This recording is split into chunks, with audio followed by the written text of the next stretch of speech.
quand même souvent aussi besoin de leur rappeler que voilà, ils auront une responsabilité et que effectivement, s'ils ont eu 5 dans telle matière, eux, ça leur pose pas de soucis parce qu'ils se demandent à quoi ça va servir. Mais on leur demande de nous faire confiance. C'est-à-dire que si cette matière elle est dans le cursus, c'est qu'elle a un intérêt, qu'à un moment donné, ce seront des prérequis pour leur métier. Donc on doit faire aussi entendre cette voix-là, qui est la voix de la sagesse au sens des aînés, quoi. Oui. Bonjour et bienvenue sur le Journal du pharmacien. Aujourd'hui, nous sommes avec Pascale Schumann, qui est donc doyen de la fac de Caen. Donc c'est une grande scientifique qui a été publiée dans de nombreuses revues internationales. Vous avez aussi été membre de plusieurs sociétés savantes, vous avez organisé des congrès, vous avez aussi eu des prix, notamment le dernier, le prix Poster 5e état généraux à la formation de la recherche médicale. Bonjour Pascale, comment allez-vous ? Bonjour Chloé, très bien, merci. Merci de me recevoir aujourd'hui. C'est un plaisir. Je vous avoue que je pensais que vous seriez plus âgée vu votre CV, qui est long comme le bras. Est-ce que vous pouvez vous présenter déjà, pour commencer ? Alors, doyenne, effectivement, on dit doyenne maintenant, je pense que oui. D'accord. Moi aussi, j'ai un peu de mal, on dit pharmacienne. Ouais. Avant, la pharmacienne était la femme du pharmacien et aujourd'hui, elle est pharmacienne diplômée. Alors, je vous remercie pour ce portrait flatteur, mais je ne me qualifierais pas de grande scientifique. J'ai un parcours assez classique. Par suite de prix scientifiques particulièrement renommés, mais je pense avoir un parcours honorable. J'ai 54 ans et donc j'ai fait mes études de pharmacie à Paris 5 à l'époque, Paris Cité aujourd'hui. Et j'ai toujours voulu travailler dans le domaine de la recherche, c'est ça qui m'avait motivée au départ. Je ne connaissais pas le monde de l'industrie pharmaceutique, ou un petit peu par le biais d'amis de mes parents, où je m'étais dit que ça pouvait être un domaine intéressant, mais c'était la recherche qui m'animait. Et donc, à l'issue des études de pharmacie, on appelait ça un DEA, un doctorat, un post-doctorat en Allemagne. Et donc, très classique. Et puis ensuite, une nomination comme maître de conférence ici à la faculté de pharmacie de Caen. D'accord. Est-ce que vous pourriez résumer votre parcours en une phrase ? Comment vous le résumeriez ? Oh là je pense attirée par le plaisir et la curiosité d'apprendre qui m'ont été vraiment apportés par les études de pharmacie qui sont passionnantes et qui du coup vous mettent sur un... J'ai eu le sentiment d'être sur un rail en fait quelque part. J'ai eu la chance je pense d'être, de rencontrer des personnes et de faire des stages dans des laboratoires où il y avait à la fois l'intérêt scientifique et puis l'humanité propre à ce travail en équipe. Donc tout ça, ça fait pas une phrase, c'est un petit peu long. Mais voilà, je pense l'envie d'apprendre, l'envie de transmettre. Et puis à partir de là, la chance d'être sur des rails qui m'ont conduit jusque-là sans trop d'accroche. Mais voilà, je pense de la chance et puis de l'envie. D'accord. Et pourquoi vous avez choisi la pharmacie ? C'est une bonne question. J'avais hésité entre médecine et pharmacie et je pensais que médecine allait être beaucoup plus long. Enfin, c'était beaucoup plus long, mais finalement, quand on comptabilise pharmacie plus un doctorat, c'est assez long aussi. Parce que la pharmacie allie tout un tas de disciplines et je savais, enfin en tout cas je pensais que parmi toutes ces disciplines j'en trouverais au moins une ou plusieurs qui m'intéresseraient et d'ailleurs c'est le cas parce que quand je discute avec mes collègues sur les disciplines qu'ils enseignent, des fois j'aurais envie de faire de la virologie, de la bactériologie, enfin tout un tas de matières donc je pense que c'est passionnant. C'est vraiment le côté, la diversité, la complémentarité de ces études qui m'a passionnée, ouais. C'est marrant parce que j'ai eu la même réponse d'un doyen qui disait en fait, moi j'ai hésité entre médecine et pharmacie, mais je me suis dit que pharma était moins long et au final, pareil, il a fait un doctorat. Mais en fait, je pense que ça passe mieux quand on ne sait pas qu'on va au final finir 10 ans à la fac. C'est progressif en fait, on rajoute petit à petit et on s'en rend plus compte. Oui, et puis les choses s'enchaînent de façon logique, et puis ça, à chaque fois c'est sur des cycles quand même relativement courts. Enfin, un doctorat c'est long, c'est 3 ans, mais donc c'est des choses qu'on rajoute, et puis on rajoute dans le cadre d'un projet général. Et puis voilà, quand on est doctorant ou même quand on est étudiant en pharmacie, on a aussi la possibilité de se financer, enfin pour partie, de travailler dans des professions qui sont valorisantes, enfin sur un plan financier, mais aussi qui mettent en œuvre et en pratique les connaissances qu'on acquiert à la faculté et inversement, ce qu'on apprend à l'officine, j'ai pas mal travaillé en officine comme beaucoup d'étudiants, et bien alimente en fait les connaissances. Donc tout ça, ça se fait de façon assez fluide. Voilà, quand on a la chance effectivement de pouvoir mener tout ça en parallèle. Vous avez fait le parcours, enfin je sais pas comment c'était à l'époque, il y avait les 3 filières, internat, Oui, officine, industrie, oui? ouais, oui.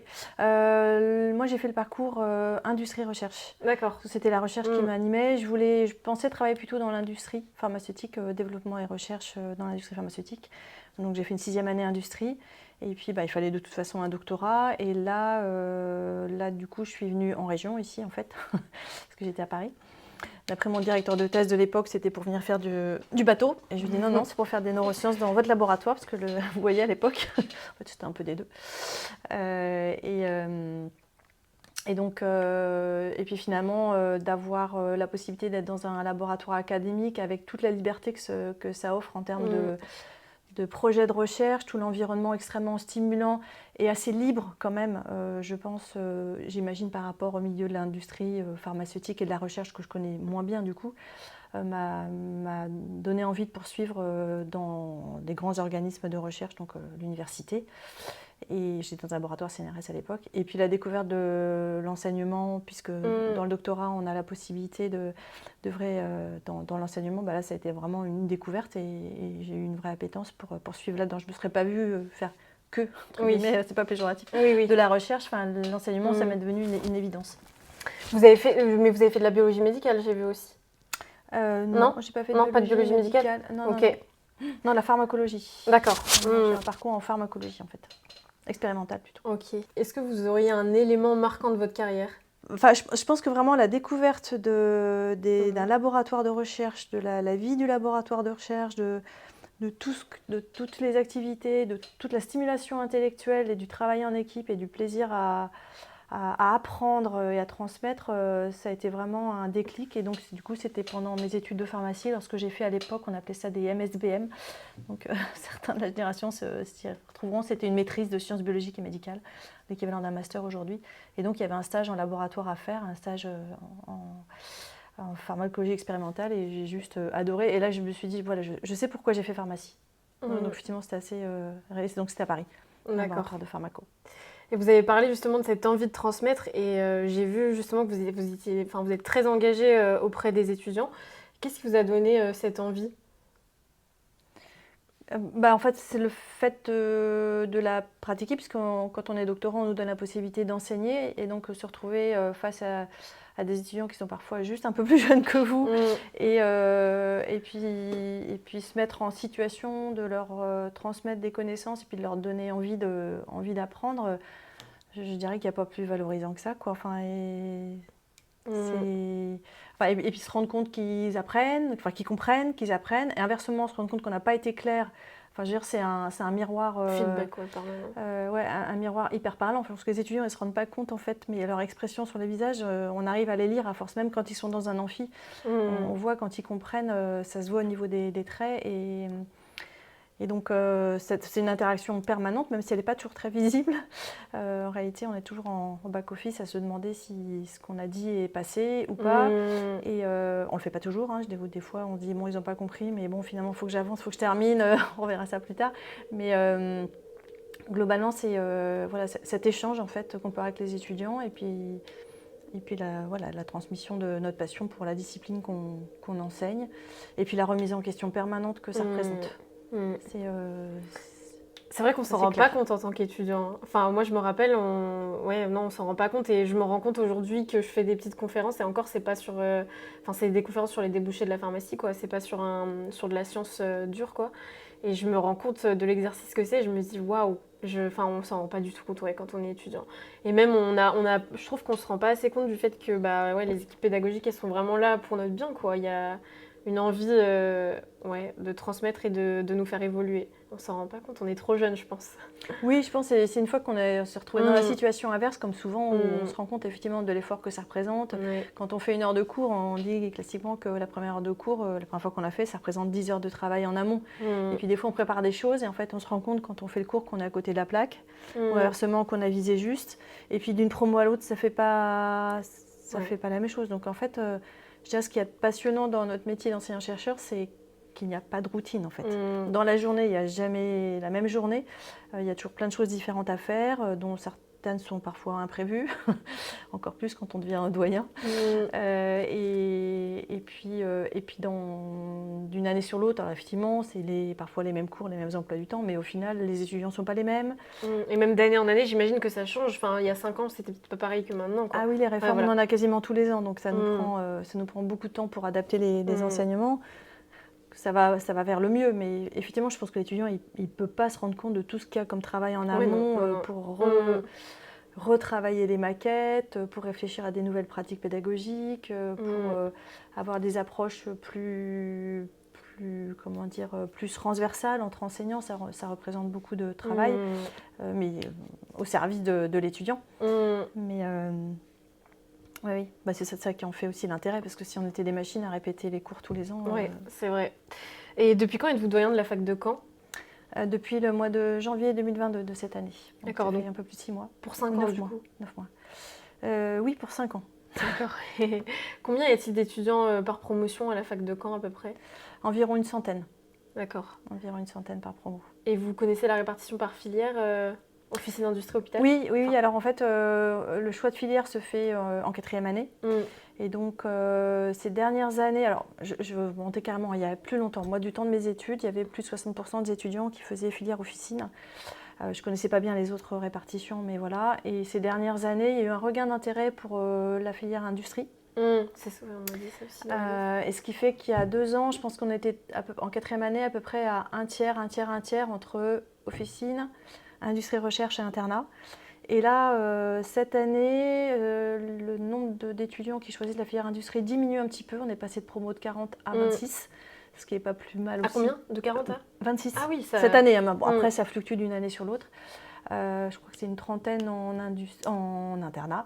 Et officine, c'est une quarantaine. Donc l'officine remonte un peu au détriment de la filière industrie. Bon, après, ça reste quand même dans un ordre à peu près homogène entre les 3 filières.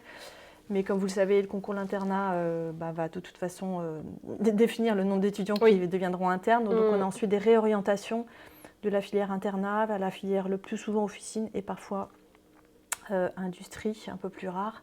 Ce qui fait qu'en 6e année, on a généralement une cinquantaine d'étudiants dans la filière officine, donc qui ont rejoint un petit peu le pool. Et au niveau des places vacantes qu'il y a cette année en 2022 avec 1100 places vacantes au national, vous êtes impacté à quel point ? Nous, on est impacté de façon importante puisqu'on a rempli à moins de 50%.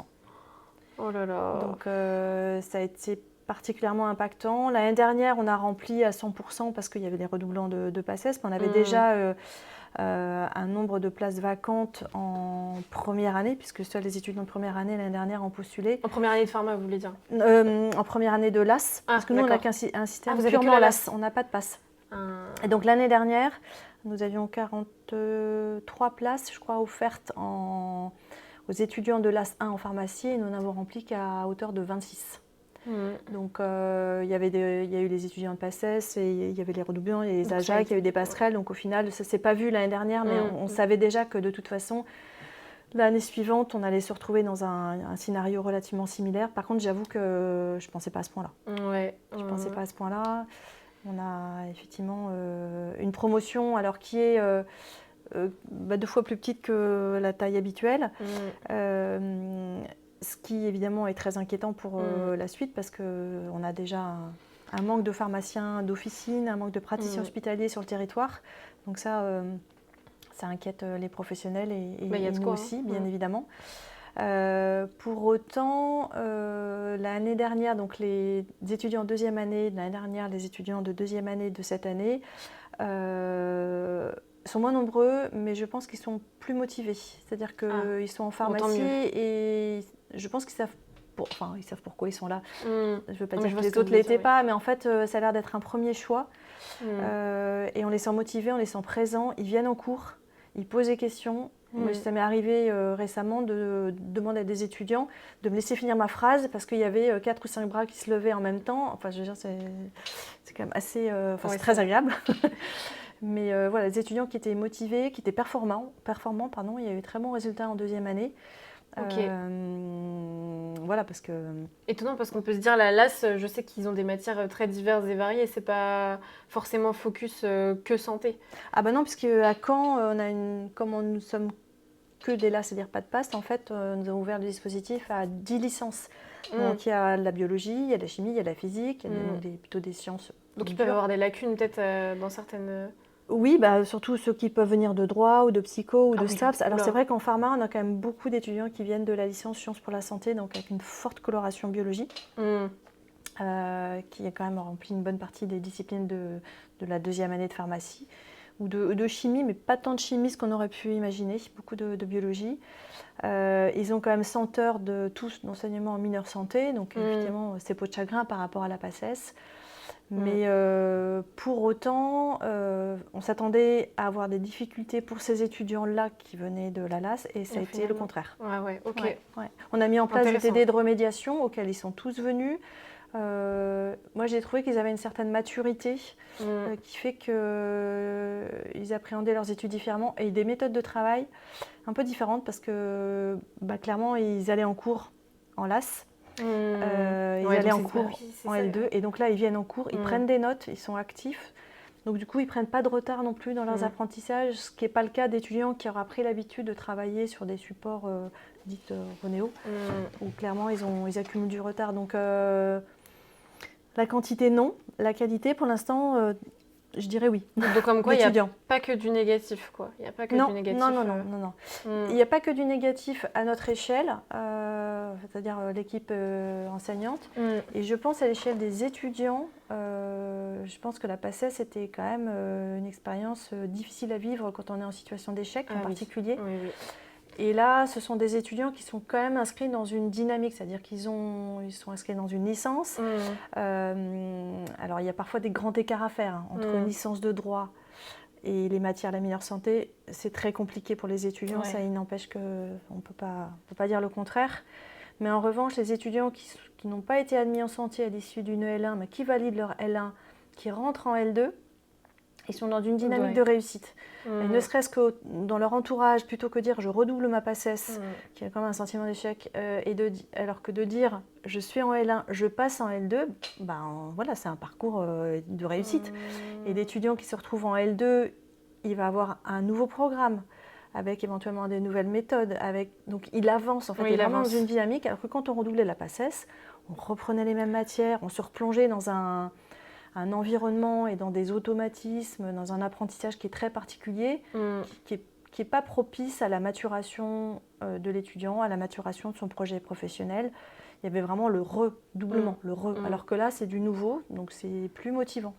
Donc les étudiants de L2, je pense qu'ils vont arriver plus matures et puis avec des choses qu'ils auront apprises en plus, donc c'est très valorisant. Donc je pense qu'à l'échelle de la trajectoire étudiante, pour moi, c'est un vrai bénéfice. Mais j'ai même envie de dire, là vous dites, il y a le redoublement, mais encore quand on redouble et qu'on intègre ensuite pharma, ça va quoi. Mais moi je pense aussi à ceux qui n'avaient rien derrière, qui ont fait 2 ans et qui au final n'ont aucune des filières auxquelles on pouvait accéder avec la PACES, là c'est encore plus dur. Mais c'est vrai que c'est de cela que je parle, parce qu'effectivement, les étudiants qui redoublent leur PACES, c'est une année difficile, mais j'ai envie de dire, je pense qu'ils l'oublient pas en plus. Ah non, moi ça m'a traumatisée. C'est une année qui est quand même assez particulière, mais après ils sont dans la dynamique d'être en deuxième année de pharma. C'est ça. Mais pour ceux qui effectivement redoublent une PACES, revivent quelque chose de difficile, très anxiogène et qui n'ont rien au bout. Moi j'en ai reçu beaucoup. J'ai été co-responsable de la PACES pendant presque 10 ans, donc je les recevais ces étudiants-là. On avait beau essayer de les aider à rebondir, à se reconstruire, on les envoyait vers espace d'orientation, on contactait les collègues, les accompagnait dans leur réorientation, mais ça ne demande pas la même énergie et ça exige une estime de soi qu'ils ont parfois perdue en PACES, qui fait qu'on en perdait beaucoup. Je pense la plupart ont quand même réussi à se réorienter, mais c'est auprès d'une énergie qui était vraiment dommageable. Alors que là, ils n'ont pas besoin de se réorienter, ils sont déjà dans une filière, donc c'est déjà valorisant. Et je pense qu'ils ont une meilleure estime d'eux et c'est ça qu'on souhaite pour nos étudiants. Oui, c'est vrai. C'est vrai, c'est très très dur la PACES. Surtout, c'est comme vous disiez, quand on ne réussit pas. Moi, je sais que pharma, j'ai eu réussi à avoir pharmacie, mais j'ai galéré moi pendant mes années de PACES. Je pense que j'avais pas le cerveau. En fait, c'est ce qui est dur, c'est qu'on n'a pas le recul de se dire que c'est juste que la méthode n'est pas forcément adaptée à nous. On se dit, non, je suis nulle en fait, je suis mal classée, donc je suis nulle. Et c'est très très dur psychologiquement, surtout quand on fait 2 ans. Franchement, moi, je pense que j'ai encore des séquelles, hein. Honnêtement, ça laisse des traces. Ça laisse de l'anxiété, en fait. Ça laisse des traces, quoi. Je connais même des pharmaciens qui font encore des cauchemars de leur passesse, quoi. Donc, ouais, c'est vrai que c'est pas facile. Et justement, pour parler de santé mentale, j'ai vu que vous avez fait une formation en santé mentale, donc vous êtes très concerné par le sujet. Est-ce que vous avez vu un impact de l'épisode Covid, justement, sur la santé mentale des étudiants? Alors vu, je n'utiliserai pas ce terme-là, senti oui, perçu oui. Ouais, ouais. Oui, oui. Et les étudiants, on sent qu'ils ont eu du mal à raccrocher, on sent qu'ils ont été perdus un moment. Ils ont eu du mal aussi à se retrouver et à travailler ensemble. Ils ont du mal parfois à connaître l'institution, l'établissement. Ils ne savent pas tellement à qui s'adresser.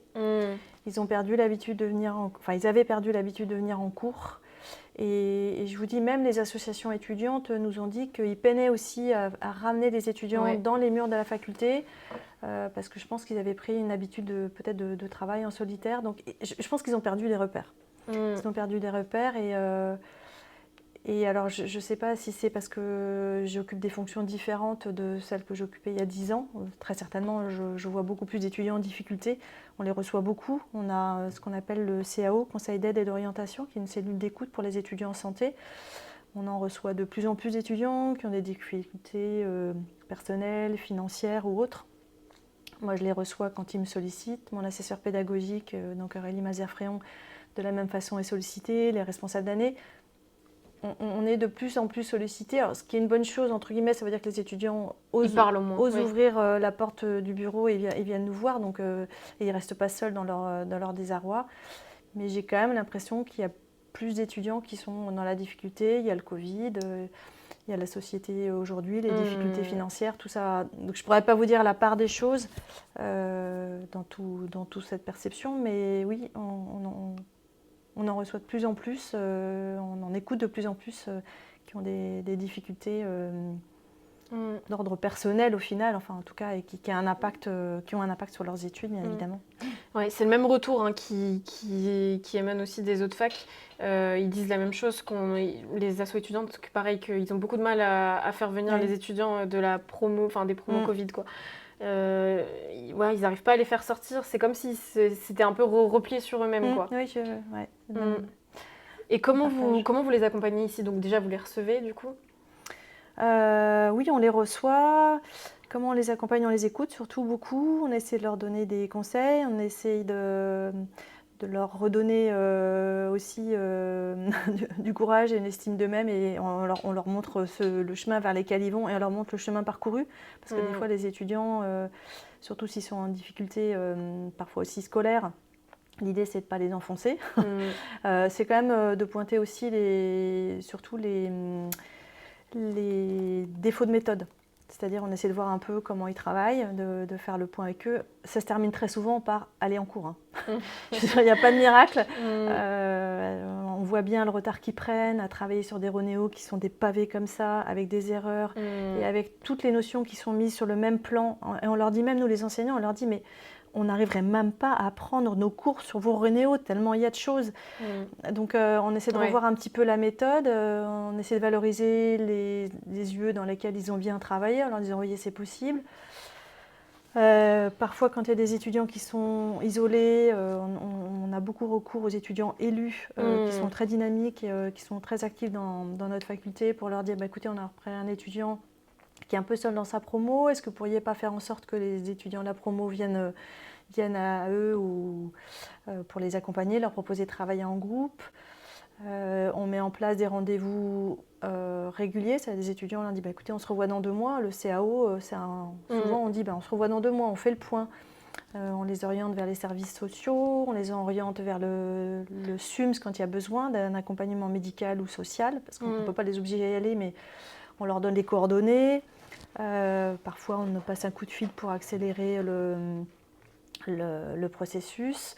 Voilà, on essaie de répondre au mieux à la demande, mais ça passe effectivement par un temps d'écoute important. C'est du travail de fond, là, tout ce que vous me dites. C'est Oui, du travail de fond, mais qui va se faire à l'échelle d'un ou de deux entretiens. On ne sait pas derrière quelle est la portée ça aura et si l'étudiant va suivre nos conseils, ni même si nos conseils sont bons. Je veux dire, on les distille parce qu'on y croit, mais voilà, je pense, j'espère qu'ils savent qu'on est disponible pour les accueillir. Après, nous, on a aussi une exigence de travail de leur part. On n'est pas non plus à leur dire béni oui, oui. On doit être là aussi, on doit être là pour les accompagner, pour les écouter, pour leur donner des pistes de solutions, mais qu'ils doivent trouver eux-mêmes. Et puis, on est là aussi pour leur rappeler quand même le niveau d'exigence et ce qu'on attend d'eux, puisqu'à la fin, ce sont des professionnels de santé. On en a quand même souvent aussi besoin de leur rappeler que voilà, ils auront une responsabilité et que effectivement, s'ils ont eu 5 dans telle matière, eux, ça leur pose pas de soucis parce qu'ils se demandent à quoi ça va servir. Mais on leur demande de nous faire confiance. C'est-à-dire que si cette matière elle est dans le cursus, c'est qu'elle a un intérêt, qu'à un moment donné, ce seront des prérequis pour leur métier. Donc, on doit faire aussi entendre cette voix-là. Qui est la voie de la sagesse au sens des aînés, quoi. Oui. Vous avez parlé de chemin parcouru, vous leur rappelez le chemin parcouru, et c'est vrai que ça, c'est très important. Je trouve qu'on oublie parfois, en fait, tout le chemin parcouru, en fait, tout ce qu'on a fait. Et moi, quelque chose qui m'a aidé à me rendre compte, c'est... pour un des épisodes du podcast, en fait, j'ai pris une feuille et j'ai fait une timeline de toutes mes études et je me suis dit, bon, bah là, j'ai fait ça, enfin, tout, que ce soit... Enfin, j'ai repris tous les éléments marquants, quoi, où j'ai travaillé, que ce soit professionnel ou du loisir. Et en fait, je me suis rendu compte en voyant ça, je me suis dit, waouh, tout ce que j'ai fait pendant 6 ans. Et du coup, je trouve que c'est valorisant. Et j'avais oublié, en fait, j'avais oublié que j'avais fait autant de choses et... Je pense que ça peut être un exercice pas mal pour les étudiants, c'est ça en fait, d'essayer de prendre du recul et de voir tout ce qu'ils ont fait, quoi, de le poser sur papier. Et là on se dit waouh, et puis ouais, c'est valorisant. Oui, tout à fait, faire un espèce de bilan de compétences ou d'acquis, ça peut permettre effectivement de se poser, de dire j'ai déjà fait tout ça, donc je suis capable de continuer et voire d'en faire plus. C'est vrai que même en termes de stages et d'ouverture, on essaie de les inciter à faire des stages facultatifs. C'est vrai que l'arrêté de 2014 ne nous facilite pas la tâche parce qu'en fait, ça a un peu quand même réduit les possibilités de stage volontaires que peuvent faire les étudiants. C'est quoi du coup l'arrêté Disons que les stages doivent être sont très encadrés et doivent être automatiquement reliés à un élément de formation. Donc ça laisse moins de possibilités pour aller découvrir 2 semaines tel métier, 3 semaines tel métier. À n'importe quel moment de l'année universitaire, c'est un peu plus compliqué. Mais on les incite beaucoup parce que j'ai envie de dire la qualité des études de pharmacie peut constituer non pas un défaut mais parfois peut être un peu déroutant, c'est qu'on a une telle diversité de métiers que du coup c'est impossible d'en avoir la vision globale et du coup les étudiants sont parfois un peu perdus et même un peu perturbés de découvrir tiens il y a ce métier là que je pourrais faire mais ça veut dire qu'il y en a plein d'autres que je connais pas et du coup des fois ils se noient. Ils ne savent plus vers quel métier se diriger. Donc le trop est l'ennemi du bien, mais bon, en l'occurrence, je pense que ça reste un atout fort des études de pharmacie pour que chaque étudiant puisse trouver ça ou ses voies en fait. Nous, ce qu'on avait qui était pas mal à Paris, moi j'étais à Châtenay, maintenant Paris-Saclay, c'est les juniors entreprises. Du coup, ils proposaient des petites missions en CDD dans des labos pharma. Donc ça, c'était pas mal pour nous pour découvrir justement différents aspects du métier et intégrer un labo, quoi. Oui, parce que c'est fait partie des lieux de stage qui sont les plus difficiles à trouver pour des stages courts. Donc c'est vrai que si c'est encadré, c'est une bonne porte d'entrée en fait. Merci beaucoup Pascale Schumann. Et puis je vais terminer par la question que j'ai l'habitude de poser. Voilà, j'ai peur. Est-ce que vous avez un conseil ou une inspiration positive pour les étudiants ? Un conseil, une inspiration positive, soyez curieux d'apprendre et découvrir. Je pense qu'il n'y a que ça En tout cas, moi, ça a été le gros moteur. Donc, c'est ce conseil-là que je donnerais. Ok, merci beaucoup. Je vous en prie. Merci à vous.